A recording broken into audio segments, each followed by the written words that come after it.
dua, tiga, Mbak Puan! Ya, gitu-gitu. Satu, dua, tiga, Mbak Puan! Mbak Puan!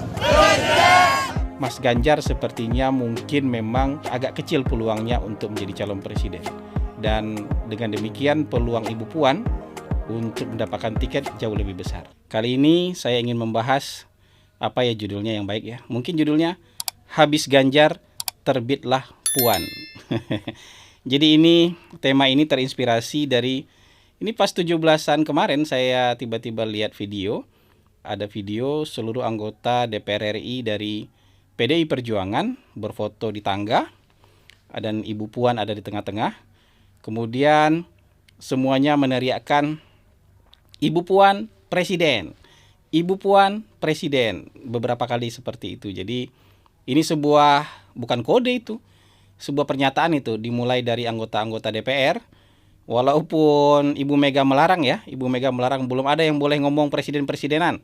Sampai ketua umum memutuskan kata Ibu Mega. Tapi di DPR ternyata sudah ada yang teriakan rame-rame anggota DPR RI. Ibu Puan Presiden gitu. Jadi dari RI 6 menjadi RI 1, kira-kira begitulah. Jadi setelah itu diposting, saya juga posting di Instagram saya, di stories.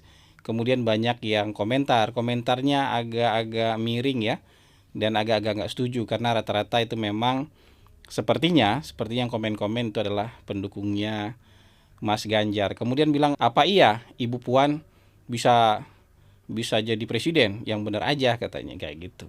Masa sih Ibu Puan bakal terpilih jadi presiden? Nah, ini yang mau kita bahas. Saya tuh ingin kita selalu tidak pernah melompat kepada kesimpulan. Ya.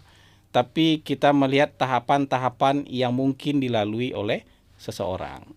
Jadi, nggak bisa kita bilang, bisa nggak dia jadi presiden? Bisa nggak Anies jadi presiden? Bisa nggak Ganjar jadi presiden? Bisa nggak Prabowo jadi presiden? Atau bisa nggak Puan jadi presiden? Nggak bisa seperti itu. Karena sebelum kita bicara bisa nggak orang ini jadi presiden, atau bisa nggak orang ini terpilih sebagai presiden, dia kan harus jadi calon presiden dulu. Jadi pertanyaannya, bisa nggak Bu Puan jadi calon presiden? Kalau jadi presiden itu nanti pertanyaannya setelah semua calon presiden ada, baru kita timbang-timbang, baru kita pilih, baru kita survei, baru kita proyeksi.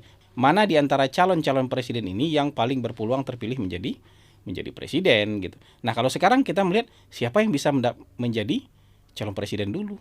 Nah, bagaimana dengan Ibu Puan? Bisa nggak Ibu Puan menjadi calon presiden?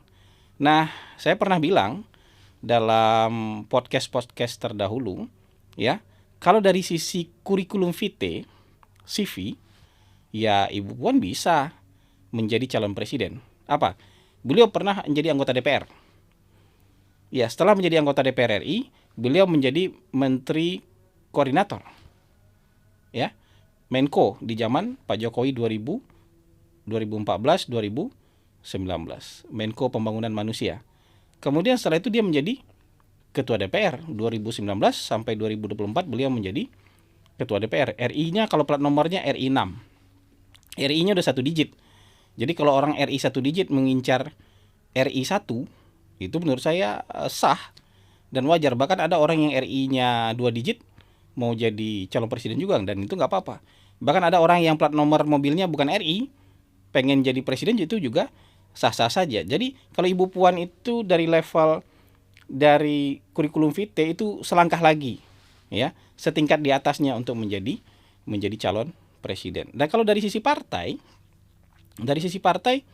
Ibu Puan memang punya kedudukan yang istimewa di partai. Dia mungkin menjadi salah satu ketua bidang di partai, dan itu powerful karena kebetulan orang tua beliau menjadi ketua umum di partai itu. Dan partai ini, Partai Demokrasi Indonesia Perjuangan, itu kental sekali auranya, nyawanya, itu kental sekali ikatannya dengan Bung Karno. Dan Bung Karno itu adalah kakeknya Ibu Puan. Jadi memang kedudukannya di partai istimewa sekali. Jadi dengan kedudukan yang istimewa seperti itu, maka peluang Ibu Puan untuk mendapatkan tiket capres. Nah, tiket capres dulu, jangan bicara presiden dulu. Soal terpilih atau enggak itu urusan setelah itu. Jadi peluang Ibu Puan untuk mendapatkan tiket capres jauh lebih besar. Jauh lebih besar daripada Mas Ganjar. Jadi Setelah mendapatkan tiket capres, baru kita bahas dia punya peluang atau tidak. Nah, Ibu Puan terbuka peluangnya untuk mendapatkan tiket capres, apalagi PDIP itu bisa maju sendiri, nggak perlu cari teman, ya, nggak perlu cari teman, jadi bisa maju sendiri. Jadi kalau Ibu Mega bilang yang maju adalah Ibu Puan, maka ya sudah otomatis Ibu Puan yang menjadi calon presiden. Di sanalah munculnya istilah habis Ganjar terbitlah Puan.